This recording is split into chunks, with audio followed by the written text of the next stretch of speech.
backstage. What could be our final game of the week, Vedi. Potentially a fast day, Manic. Could be. We had 2 swift games from Vitality to start off the day, and that was a sub 30-minute win, I believe, from BDS. You've said it now. I'm looking forward to the Kit Kat moments. Yeah. That can happen for the next few hours. Olaf taken off the board. Malphite being a priority ban here for Koi suggests that Jace priority is on the board. The Zeri now being banned away by BDS. I like this adaptation here. They recognize how powerful the pick is, especially in the hands of Comp. They don't want to give him his own opportunity to score a pentakill. So what will the final ban be now for Koi? Will they potentially look to remove away something like the Vi, something that we've seen heavily prioritized? Or they remove potentially other AD carries that they consider problematic? They are thinking Jinx. So target ban towards Crownie. This is something that he has often relied on. Hyper-scaling carries seem to be Crownie's bread and butter. And there's the Jace ban. So BDS pick the Jace ban, means that Annie is available for Koi if they want to first pick it. And there it is. Now BDS gets to pick their jungler, likely. The pick of Vi or Sedge. I imagine it'll be the Vi. Yep. But we know Sheo has put a lot of Sejuani. No, surely not. Look at how big that bar is at the top, Vedi. Okay? Until it gets down to at least where the player portrait is, I think we wait. Now? No. Okay, he changes. Okay, kind of got baited by him there as well. Nope. Unlikely to be an Echo. There's the Vi, though. There it is. There we go. Punch things, get stronger. It's really interesting how, like, the controversy around Vi about how strong she actually is. Because she either looks really OP or completely useless. Yeah. You know? And that's kind of, you know, the champion has to go in. So if you're behind, you tend to just get one shot. And if you're not behind, you tend to one-shot people. True. Yep. That's a great summary, Medic. Thanks. Thank you. Wukong and Kennen locked in for Koi. I mean, there's a high priority on Kennen for Koi. Do you know what this is? What is this? This is Season 1, we press R, you die. I mean, yeah, and it works. You know? It is. Something that we talked about backstage was that I believe that BDS is a dragon-centric team. A lot of their advantages and successes largely come from around the dragon, right? And I thought that Koi coming into the series would recognize that and would draft to, well, shut it down. Game 1, they did not. No. As we would say in Spanish, no bueno. This time, though, it feels like that they are drafting a little bit more towards team fighting and an ability to lock down and fight in the 5v5. We'll see how well it pays off, though, because the Cassio Vi is something we've seen multiple times from BDS, and is a very effective single-target lockdown strategy that can make things like the Kennen and Wukong's life very difficult when it comes to actually getting in the fight. And of course, the Xayah has her own peeling tools as well. True. So her ability to get away from a Wukong or a Kennen is much greater than something like a Caitlyn or even like a Lucian in these fights. Now we get into the second phase of bans. Syndra taken away alongside the Lucian by BDS. Koi will remove the Nautilus, which means we are falling down to kind of the second tier of support picks. Leona, maybe? Yeah, Leona. It's a possible for Koi. You know? Blitzcrank does suggest that Koi is thinking about a Thresh pick right now. But a part of me is debating the value of Braum here. But I'm wondering on which side I think it would be better, or if it even makes sense at all. If I were to pick a Braum, I'd probably put it on Koi's side. I think that's kind of what I'm thinking. Negating the feathers. Also, if Vi goes in, you can put the Unbreakable. That's kind of what I'm thinking. Her, I don't think it works too well for BDS because there's a lot of AoE, and Braum isn't the most powerful. But I do think AoE. Thresh is overall pretty solid. Yeah, Thresh works well. You know what I mean? So we'll see what direction they decide to go in. Koi's bot lane is what they need to round out their draft. Of course, Annie could still be support. There is always that window to flex it down to the bot lane. There's also Kate Lux as a possibility, something we don't see too often in Europe, but is, for Koi, something they have been comfortable on in the past. Could, of course, be Kate Annie as well. I believe it was 13-6 where Kate did get that small nerf, right? It wasn't on 13-7. I'm going to say 13-6, but while you talk about things, I'll look it up. It was only a small nerf, not the most dramatic. Ooh, Morgana. I love Morgana here. I think Morgana's great into Vi. Wait, no. Oh. I'm sad now. So they flex the Annie to support. They put the Orianna in the mid lane. We talked about this being an option. It is a better matchup for the Orianna than it would have been for the Annie. Slightly shorter range. It's much easier for the Cassio to be able to bully. But I think Morgana could have been such a good pick. I think that the Black Shield offers so much value into what BDS have drafted. Regardless, teamfight comp is what Koi have drafted for themselves. The range on Caitlyn is very valuable when playing into something like a Vi, because she then has to largely commit her Q in order to then get in range to ulti, which then means that you're creating a lot of space between you and the rest of your team, which Caitlyn can then also mitigate with great trap placement, right? So Caitlyn as an answer into things like the Vi specifically, I think is good, but Koi want to go in. They want to dive. This is effectively a dive comp. The Orianna follow-up, the Annie ultimate, the Wukong Kennen. They're looking for flanks. They're looking for hard CC. They're looking to try and melt this backline. But as you rightly said, there's the Lantern. There's the box to mitigate the disengage. There's the Xayah feathers and the ultimate to mitigate the disengage. And then there's Cassio W, which just makes engages harder. So and Cassio ult. BDS doing exactly what they did last game, where they're saying, we know you want to fight us. We're going to make it really hard for you to get those fights. And it all comes down to that vision setup around neutral objectives, which again, I feel like is where BDS have excelled.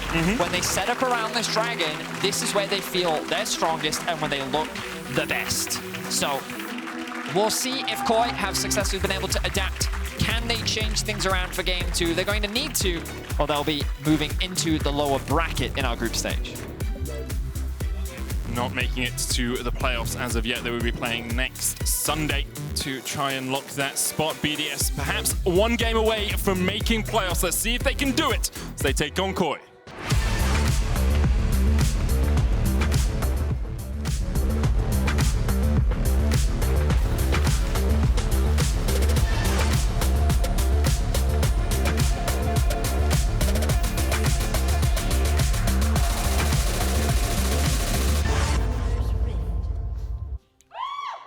Team that has never made it to our playoffs. Previously top 6. They went 9th and 10th in their first year in the LEC, then 5th in winter regular season, but got knocked out in the group stage in those best of 3s, and now 1st in the regular season of spring, and are one game away from locking that spot in the top 4.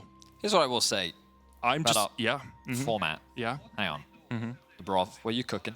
All right, what I was going to say is BDS versus Golden Guardians is the MSI finals I want to see. Looking forward to that bad boy. Nice ward placement there from Labrov.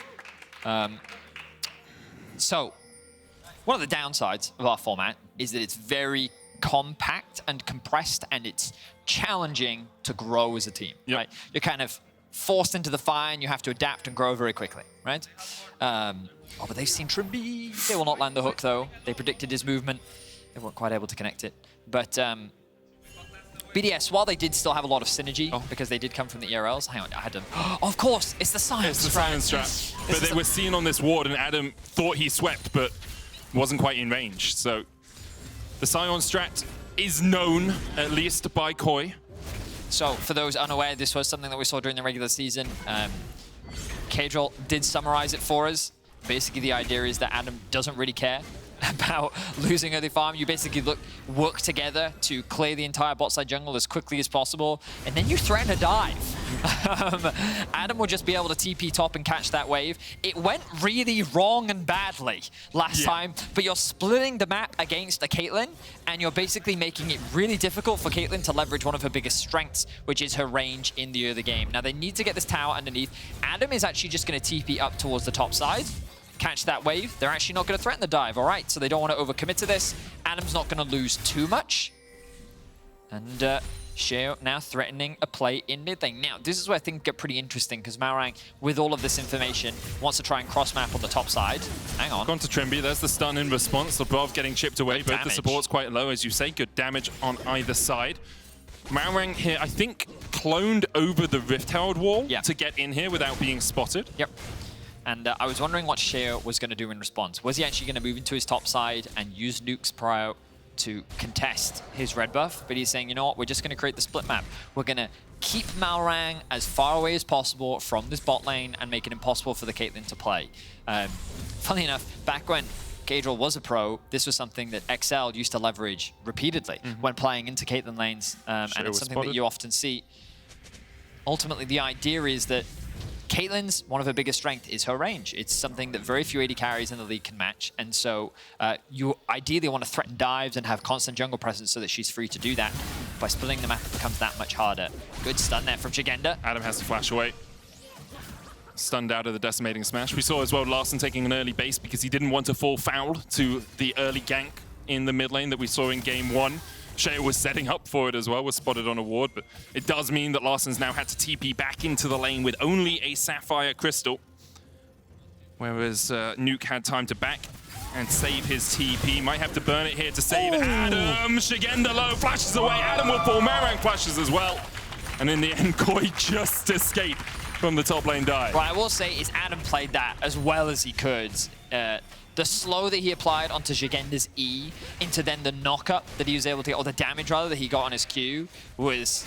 He should have gotten a kill, but Szygenda just barely flashes out of range, gets to safety, and Malrang does the same. So First Blood goes in favor of Koi. They're attacking this Sion as much as they can to give Szygenda as much of a lead as possible. But again, for those that don't remember, Adam was like 4 levels down the last time he played Sion, and he was like 150 CS down or something ridiculous.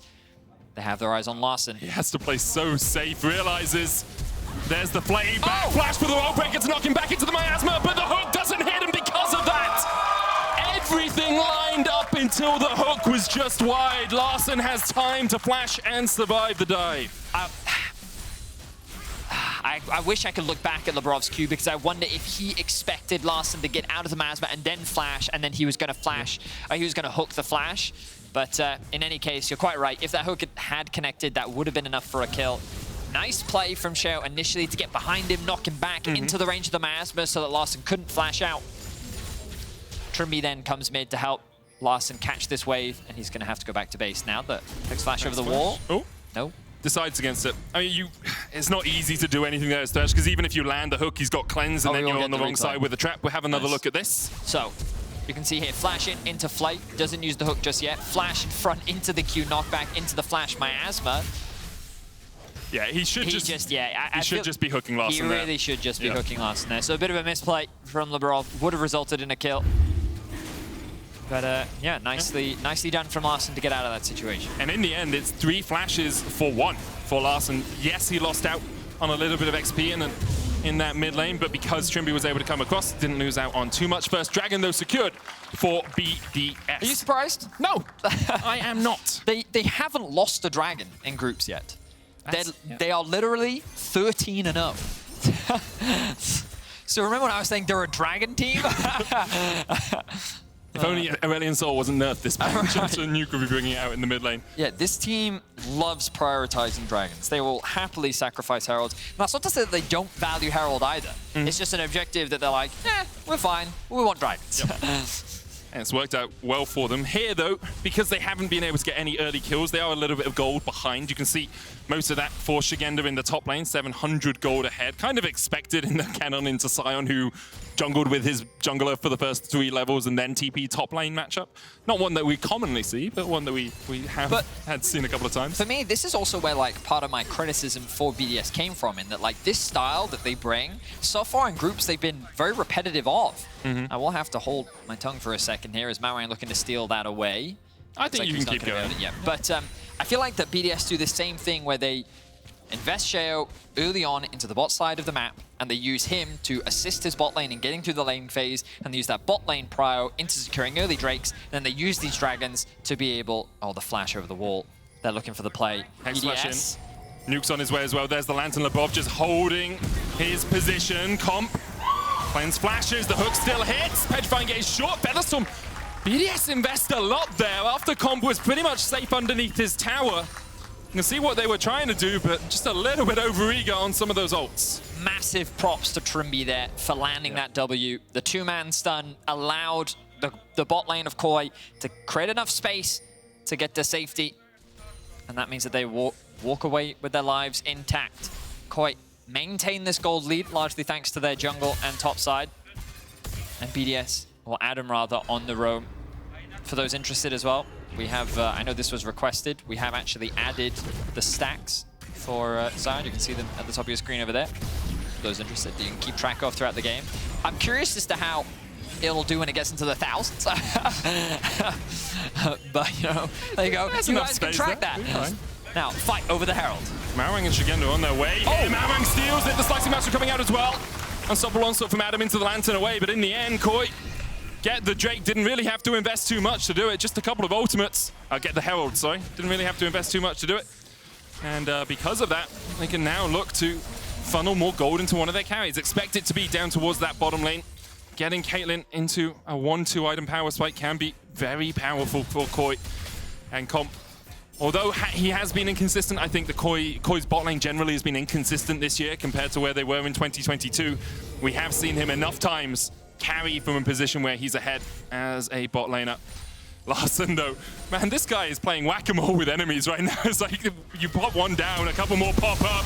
Flash lands a flash in from Trymbi, though. Disintegrate gonna land onto one. A great shockwave back as well. No one's tanking the tower, though. Somehow, Labrov and Nuke were able to avoid the tower's aggro, and because of that, it's only gonna be a 2-for-1 in favor of BDS. I think it was Sheo that was actually tanking the tower, so the second that he dropped, it meant that there was no one to tank. Yep, no one attacked.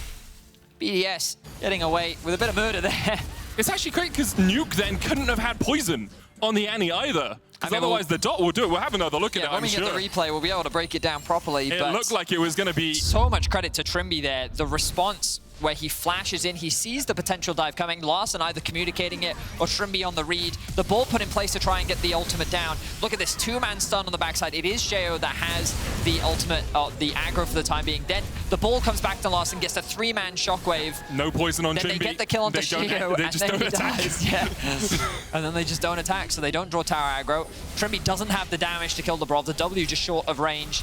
And then after Nuke lands the Q, it's easy for him to chase him down. Ends up still going in favor of BDS after what was a good response from Trymbi.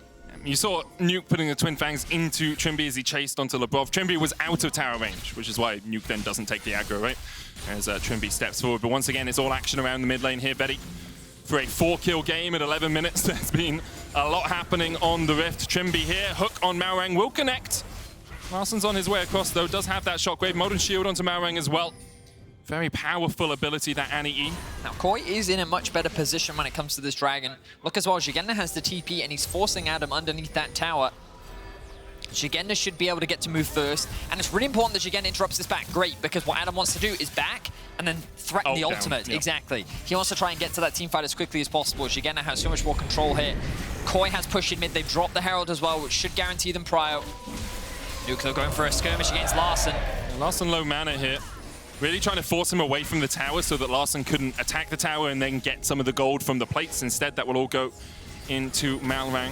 BDS going to start up the Drake here. Adam did have time to back away. Szygenda now TPing to the mid lane. Yeah, I was just about to say, let's look at some flank TPs that Szygenda could maybe find, but there is no vision behind. The dragon has been started. Larssen looking to group up with his team that's accessing the river through the bot side. Szygenda is being controlled by BDS. They don't want to allow him to get the flank.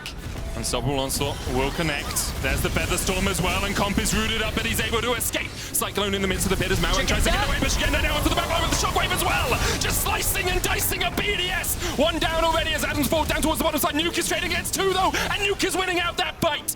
Adam trying to trade back onto Larssen. Sheo coming forward. It's a triple for Nuke. Larssen almost down as well, but they managed to get the lockdown onto Sheo. Szygenda and Larssen live against Crownie and Nuke. Now Szygenda and Larssen are on the wrong side of the rift.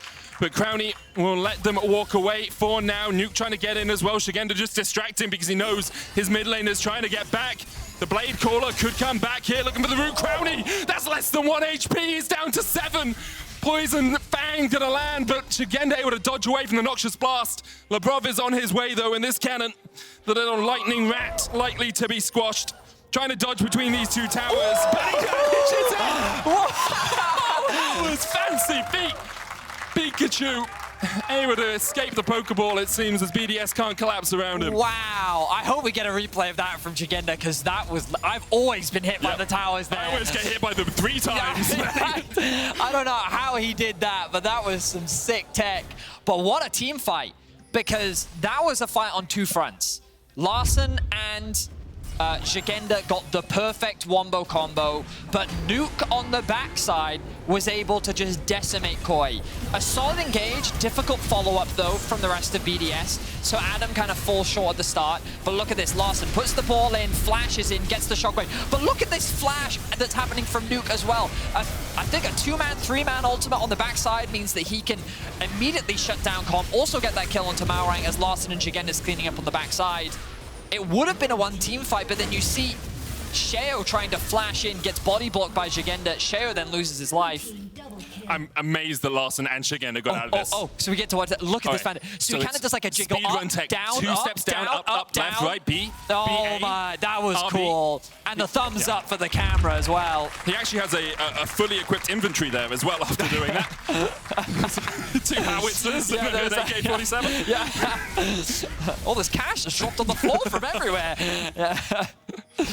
Oh, well, he does have a 1.6k gold lead. He does. He's in a very strong position, is Szygenda. Though the Dragon did go over to BDS as we were watching those replays. Yep. Mountain Drake for them. It is an Ocean Soul, which can be beneficial, although one of the overlooked weaker souls. Not an Infernal or a Hextech, you know, or even a Cloud in some Ocean situation. was considered the broken of broken. Because it was the broken of broken at the time. Decimating Smash going to land on Szygenda here. The Miasma can come down from Nuke as well as Szygenda, even with the Slicing Maelstrom, Petrifying Gaze. The poison, the flash is enough. Adam brings down the axe and Szygenda falls. So Nuke really the big presence on the map for BDS this game. Shows up top lane, Szygenda was not expecting it. No fancy feat was going to be able to allow him to get away to safety that time. And BDS immediately convert this into an objective. We've consistently seen them from this in group stage. Their ability to play around the neutrals continues to be strong. It really does. And for Nuke, heard him in an interview saying it feels like really his first year where he's been unleashed on the LEC. I think Adam is dead. I think he might be dead as well, Benny. I'm not sure why we have to sing it. Is it another episode of the Patronizing Show as Adam falls down towards the bottom side? Koi managed to find a pick. Nuke pushing up top. The cross-map trade. It reminded me of the song by the you know the 2 guys with the guitars that sung about the hippopotamus? Oh yes, Flights of the Conchords. Yeah, Flight of the Conchords. It's like, you're dead. It's that song. Yep. I can't remember all the words. I just remember how it goes. Someone. Oh, the humans are dead. Humans are dead.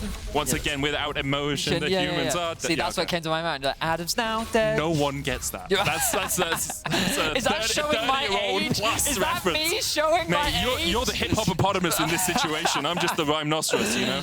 Oh my word! For the moment, please, someone know Flight of the Conchords. I can't be old. If you don't, look them up because they're like Tenacious D.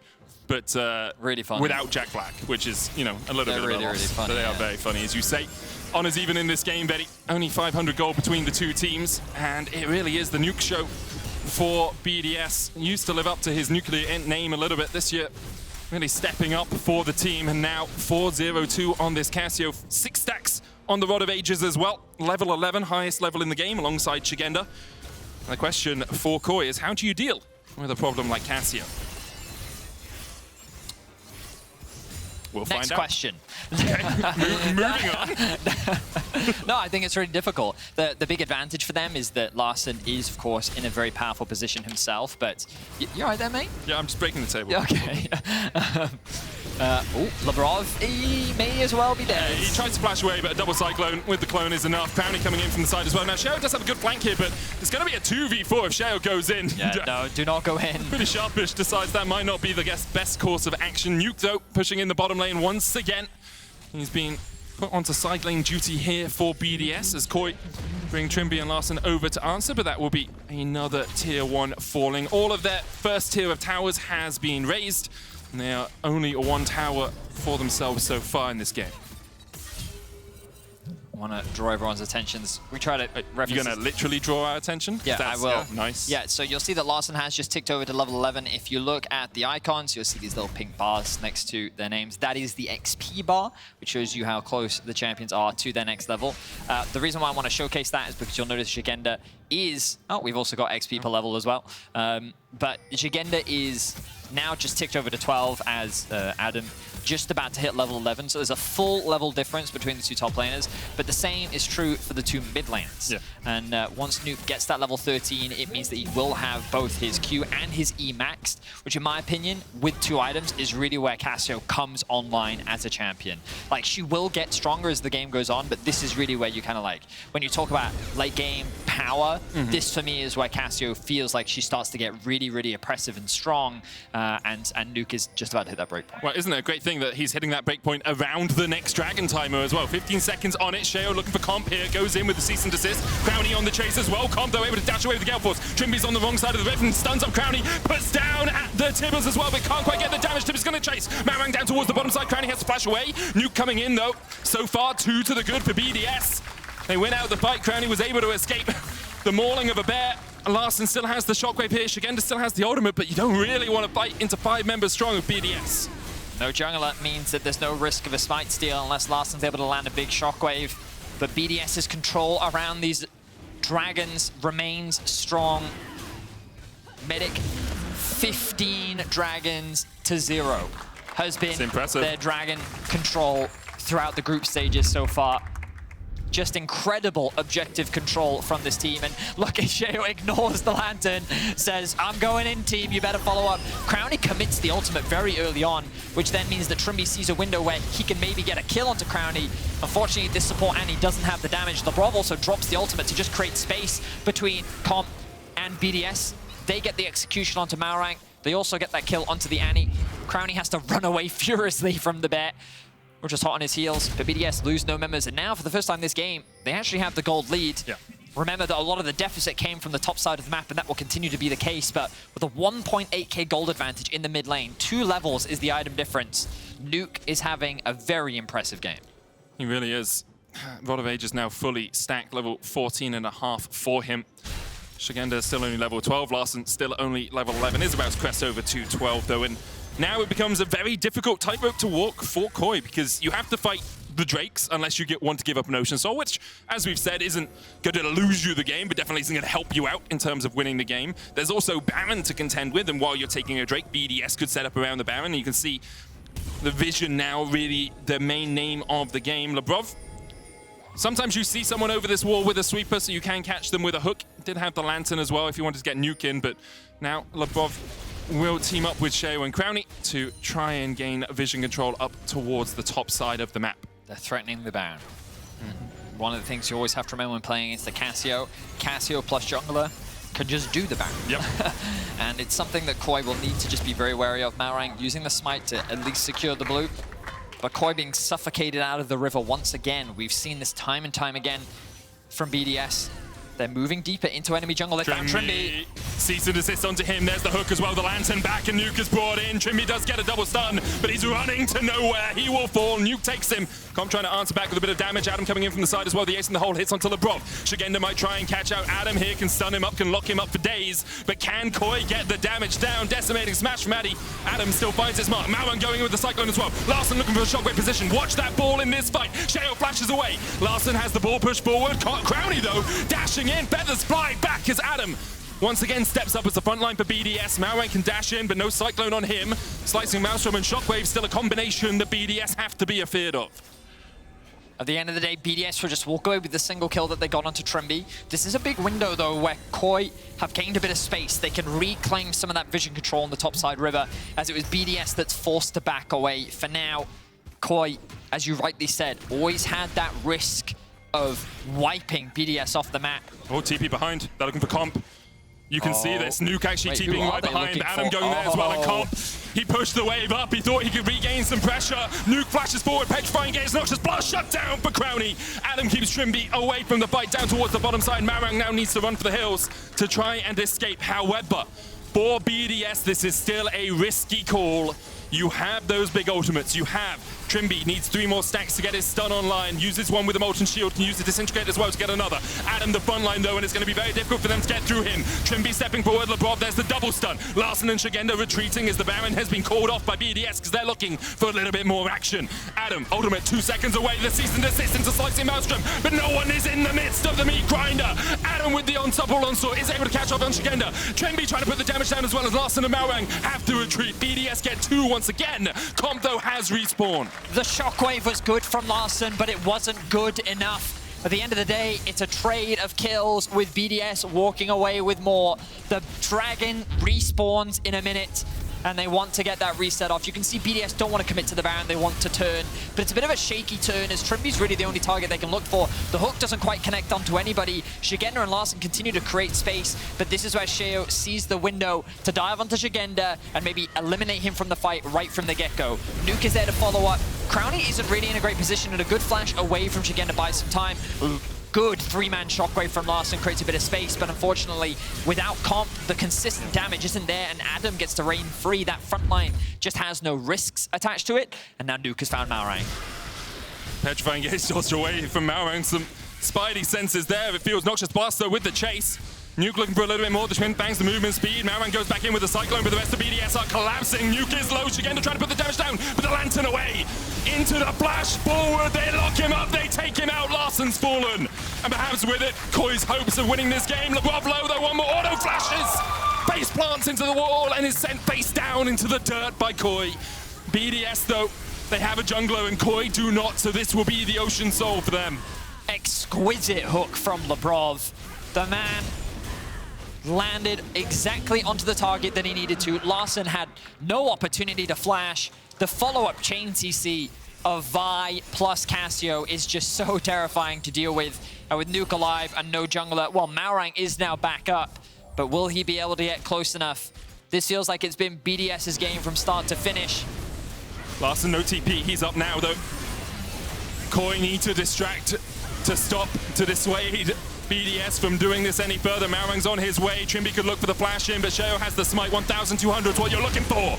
And Sheo hits it perfectly. Adam hits his face into a wall. Malrang's looking for something. Trymbi has a good flank position here, but the Petrifying Gaze means that BDS can start to turn. Com trying to get into the action as Nuke kites back as well as he can. The Slicing Maelstrom coming out. Trymbi's already dead. Cease and desist as well onto Comp. And that is it.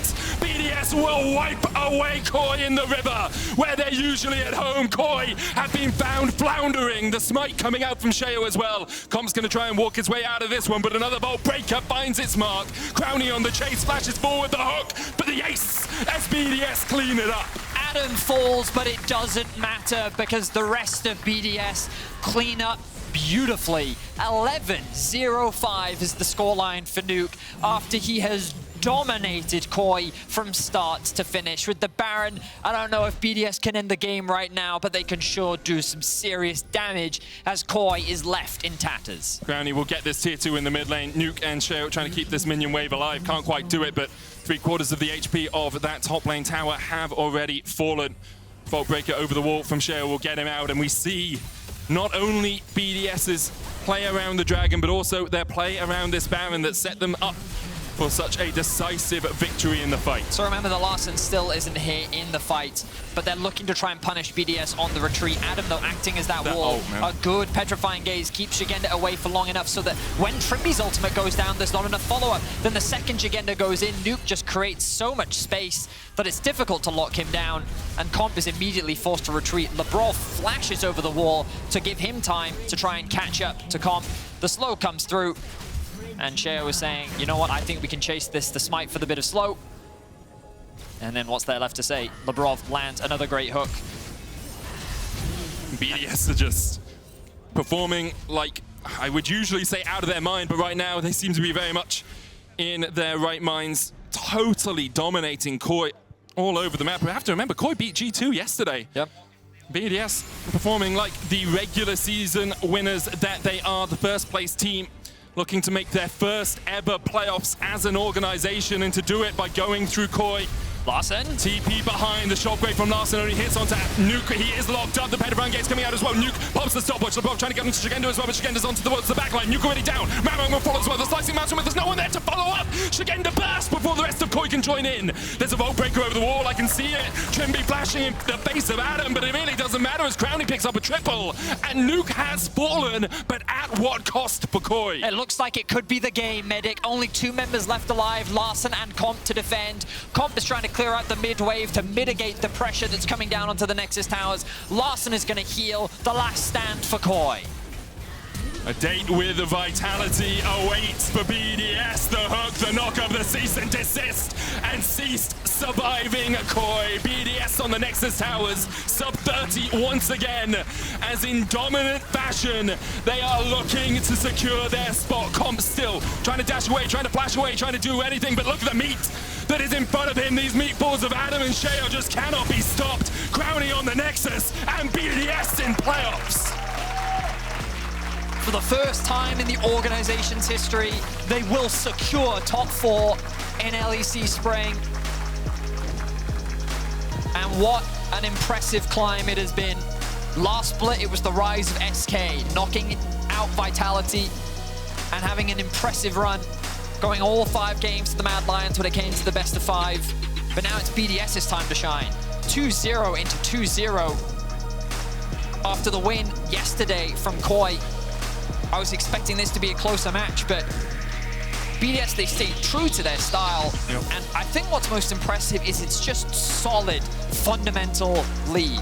They have solid drafts that gives them options to play around. Their early game is very creative in terms of their pathing, their gank options.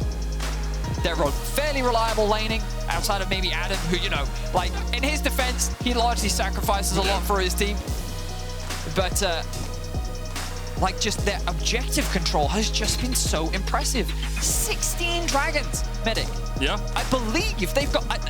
it's Soul every game. It's absolutely absurd from them. Like, just...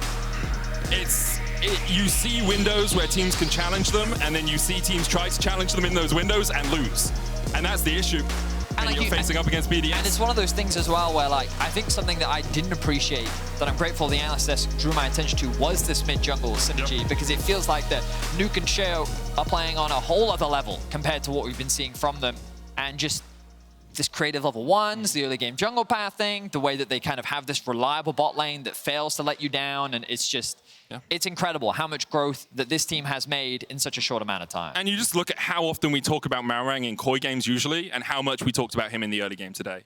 It was all about Sheo shutting him down, not letting him do what he wanted to do, and usually Malrang, the star, the attention for Koi is all around him. You can vote, in fact, for your player of the game or player of the series at LEC on Twitter. Sheo, Nuke, and Crownie are your options. I can see Crownie standing by as well with Frankie. So for more on BDS's win, take it away, Frankie. Thank you very much, guys. My heart is beating so fast right now because I get to say congratulations on making your first playoffs. How does it feel? It feels good. It feels amazing, to be honest, yeah. When you woke up this morning and you thought to yourself, it's just one win and we are in the top 4, did you have any reservations about the matchup today? No, I mean, we knew we beat them before, and we sort of thought that G2 would be the tougher opponent. So when we saw Koi win, we knew if we play good, it shouldn't, you know, if we play to our standards, I think we should not have a hard time. I mean, the standard you're setting when it comes to objective control is quite something. Why are you guys just unbeatable? I mean, I think we just talked about it a lot and drilled it a lot from winter, and the coaching staff talks about it a lot, and we're all aware that it's like a good way to play, so I guess it's working for us, yeah. As usual, you had an incredible performance, and so I have asked if we can get a little screen in place, because I imagine you might want to watch this one back. Right. Your first pentakill of the series, of the split, I should say. Yes. So let's take a look at what happened in game and take a listen as well. Look, he's entering. Flash of village, but flash of village. Yep. Team. Oh, I'm deep. Looks a bit hard. Go, help. Akali will go. Go back if you can. I will be fine. Come to me. Akali's on HP behind us. Kennen no flash. Kill Kennen no flash. Look on me. I will take play with zero. I have to play slow. I'm out. Kill Akali. Okay. Nice. No kill first. Huge. Penta kill. Penta. Penta, by the way. Penta? Crownie is for you! Let's go! Go soul. Okay, good job. Maybe we can do both actually. Kennen not TP. Actually, he has TP. How did you feel in that moment? I mean, I didn't really talk much because I was focused on dodging Thresh hook, which is like the only CC that they have, because they have like Trundle Akali. So as long as I dodge Thresh hook, like they can't really do much against me. So I was pretty much just focused on playing the fight. That's why I was pretty quiet, yeah. Do you think that your teammates were more aware that you could get the pentakill than you were? No, I mean, I saw I got a triple kill, and then I saw they're pretty low, but I'm not really thinking of getting the penta in the fight. I was just focused on the fight. But then when I got the triple and I saw 2 of them low, I kind of knew I can probably get it, and then it was nice, yeah. See, that's surprising to me, because a few weeks ago, you sat in the makeup room here at the LEC studio, and you promised Makeup Lady Marine that you would get her a pentakill. Yes. Have you got any words for her? She's been supporting you all the way. Yeah, I mean, I would like to thank her. It looks like she actually did manifest it by saying it every time I saw her. She just told me to get the penta, and that even all the wins were not enough as long as I didn't get the penta, so I guess it helped. There you go, you've already won the split then. Something that's really interesting, actually, about that clip is the voice comms. As you say, you're so focused on getting the job done, but even the team around you, the comms are really clear and they're really calm. Is that something you've been working on? I mean, for sure, it's like something we're aware of, because we had a lot of games where it was very hectic at the start of the split, like the Vitality game and some of the other ones.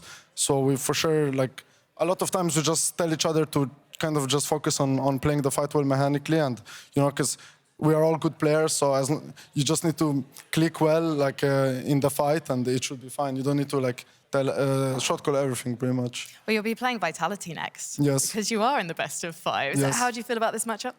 Oh, I mean, I think they're like for sure like maybe the strongest or one of the strongest teams in the league. So I'm very excited, and it's my old team. So. Oh, I'm extra excited now. Thank you very much, Thank you Crownie. very much. Congratulations. We Thank you will very see much. you playing next week. Thank you. But right now, to close out week 4 here in the LEC Spring Split, let's head over to Laura, Ender, and Adam in the very French post-game lobby.